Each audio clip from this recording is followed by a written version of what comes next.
Hola, ¿cómo están? Hoy dejaremos un poco de lado todo lo que tenga que ver con el devenir y el proceso histórico de las civilizaciones. Hoy no vamos a hablar ni de la cultura de una civilización, ni de las características de una determinada sociedad. Hoy vamos a hablar de la historia como ciencia.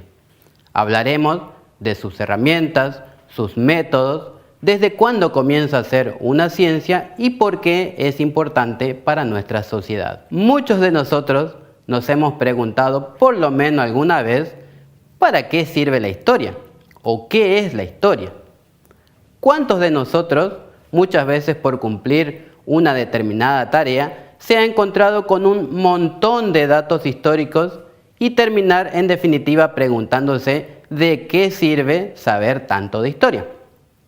Pues bien, en esta clase y en la clase siguiente vamos a tratar de aclarar un poco más de este tema y tratar de que la enseñanza y el aprendizaje de la historia sea un poco más interesante y, por qué no, un poco más productivo.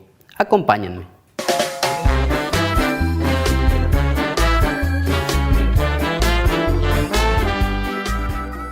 La historia es la ciencia que tiene como objeto el estudio del pasado de la humanidad.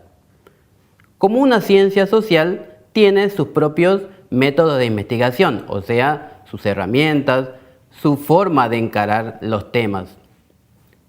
Puede ser, por ejemplo, la observación y la búsqueda de fuentes fidedignas, dos de los elementos que caracterizan la metodología de la historia.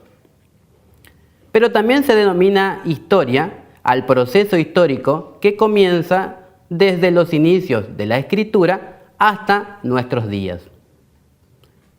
La palabra historia, en el lenguaje cotidiano, también puede significar una narración real o ficticia con el propósito de, por ejemplo, engañar, causar un placer estético o literario o afirmar una realidad.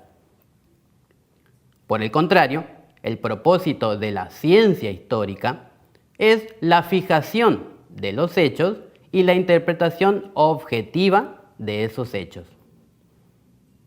También llamamos historia al pasado mismo y con el uso de ese término, esto significa cambios en el proceso del tiempo. Debemos decir que la historia ha dado grandes aportes científicos, sobre todo por la forma de encarar su metodología para investigar los acontecimientos y de esta manera producir saberes fidedignos. La palabra historia proviene del idioma griego y significa conocimiento adquirido por medio de la investigación.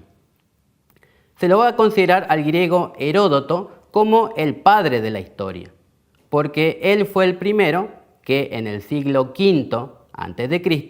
comenzó a estudiar a los pueblos que vivían en su época. A sus investigaciones justamente las llamó historias.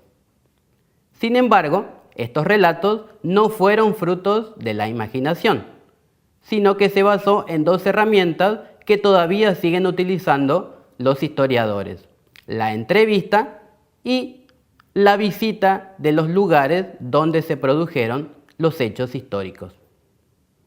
El mismo Heródoto, en su libro, comienza como una introducción para aclarar de qué se trata el estudio que ha realizado. Habla en tercera persona y lo dice: Heródoto de Halicarnaso presenta aquí los resultados de su investigación para que el tiempo no abata el recuerdo de las acciones humanas y que las grandes empresas acometidas, ya sea por los griegos, ya por los bárbaros, no caigan en el olvido. La idea de Heródoto entonces es que escribir los hechos históricos es una forma de mantenerlos y recordarlos. Él mismo va a decir también otro elemento que tiene que ver con la investigación histórica. Me veo en el deber de referir lo que se me cuenta, pero no a creérmelo todo a rajatabla. Esta afirmación es aplicable a la totalidad de mi obra. Esto significa que Heródoto sabía que había cosas que tal vez él no las compartía, pero Sus entrevistados lo afirmaban y él se veía en la obligación de escribirlo tal y como se lo decían. ¿Y qué podemos decir de la historia como disciplina académica? Registrar crónicas, registrar relatos, siempre fue desde las civilizaciones antiguas una tarea muy importante, y eran los escribas los encargados de realizar esta importante tarea.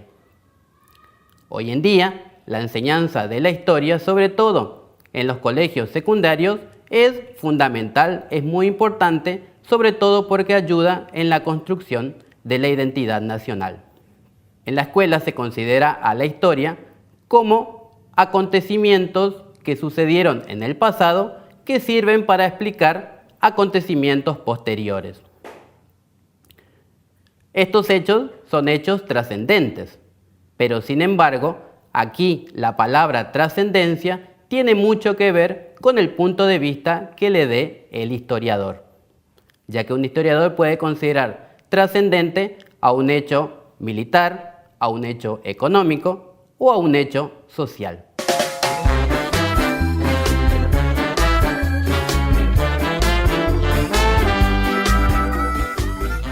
Hoy vimos y conocimos un poco más sobre la ciencia llamada historia.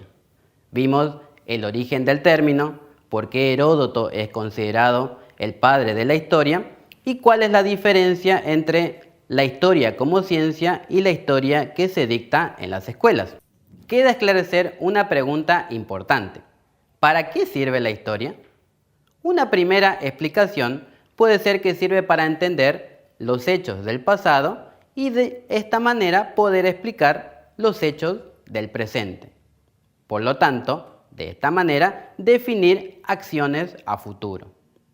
La ciencia histórica es una de las ciencias donde coincide el investigador, que es el hombre, con el objeto a investigar, que también es el hombre. Por eso la historia tiene una gran responsabilidad. En la idea de encarar un camino hacia el futuro, significa un cambio en el proceso social. Pasamos a la actividad del día. Pensemos. Para esta actividad vas a necesitar 2 libros diferentes de historia que expliquen un mismo tema, un cuaderno, una lapicera, los ojos bien abiertos y recordar algunos elementos de la clase de hoy. Te propongo que busques diferencias en un mismo hecho en los 2 libros. Obsérvalos, fíjate bien y trata de definir de qué habla más un libro y de qué habla más el otro libro. Si te animas, puedes hacer en tu cuaderno un cuadro comparativo. Para terminar, quisiera dejarte una frase de reflexión final que explica en gran parte todo lo importante que puede ser la historia para nuestra sociedad. La frase es: los pueblos que no conocen su historia están condenados a repetirla. Hasta la próxima.